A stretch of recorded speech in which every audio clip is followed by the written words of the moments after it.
Mardi 25 juin 2024, le maire de Parakou, Inoussa Zimé Chabi, a une fois encore de plus éclairé la lanterne des populations sur les réalisations dans le secteur des infrastructures marchandes dans le 2e arrondissement de la ville. Venus des différents quartiers de cet arrondissement, les chefs de quartier, accompagnés pour certains de leurs conseillers, ont pris part à cette séance. Témoignant de toutes les réalisations dans son arrondissement, le CA apprécie l'initiative et invite la population à accomplir son devoir fiscal. Chaque année, la commune doit faire le point de ce qu'elle a réalisé pour les populations. Il faut noter que au niveau du 2e arrondissement, si vous passez dans le quartier Arafat, au bord de la grande voie, vous allez voir des différentes boutiques construites d'allées et en rez-de-chaussée.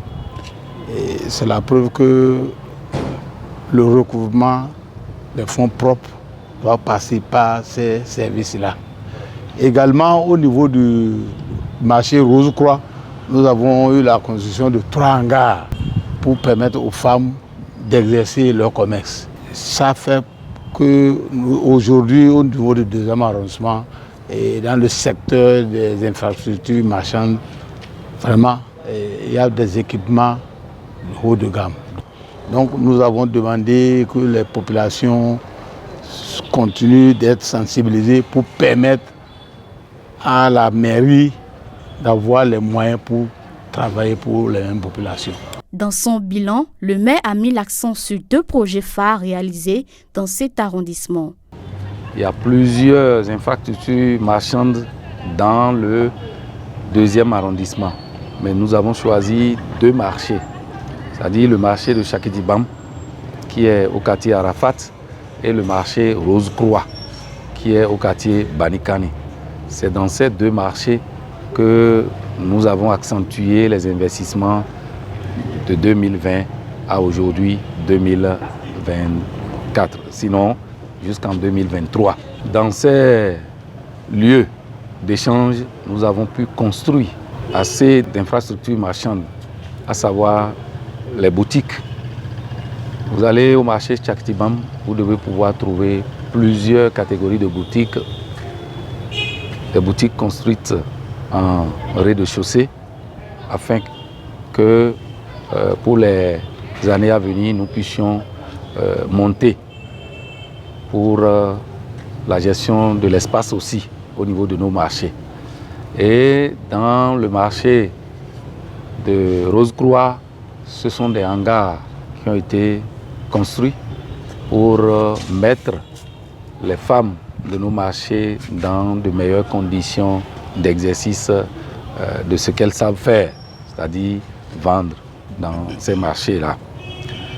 Dans le 2e arrondissement, nous avons des perspectives parce qu'il y a à faire. Vous voyez notre marché international qui est le marché Azeke, qui est le plus gros, d'abord pour l'instant, marché que nous avons. Depuis sa construction jusqu'aujourd'hui, n'a pas connu de réflexion de taille. Aujourd'hui, il y a des parties qui coulent, donc le toit qui coule. Nous avons un projet de réfectionner ce marché-là et de pouvoir revoir le toit et peut-être même de le changer carrément afin que les marchands et les marchandes puissent être dans de meilleures conditions pour exercer leur commerce. Au cours de cet échange très constructif, les populations ont également posé leurs préoccupations auxquelles a pris en considération l'autorité. Par ailleurs, le SG des délégués du 2e arrondissement apprécie les actions menées dans le dit arrondissement et adresse un message de sensibilisation à la population. Nous sommes très satisfaits, ce n'est pas de l'utopie, parce que tout ce qui a été dit est effectivement ce qui est fait.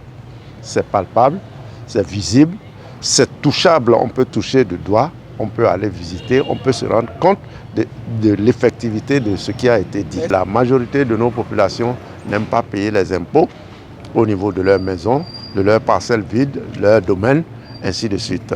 Notre tâche désormais sera d'expliquer à la population qu'en fait, ce n'est pas parce que nous n'avons pas de bonnes rues, Nous n'avons pas de l'électricité partout, nous n'avons pas qu'il ne faut pas payer nos redevances.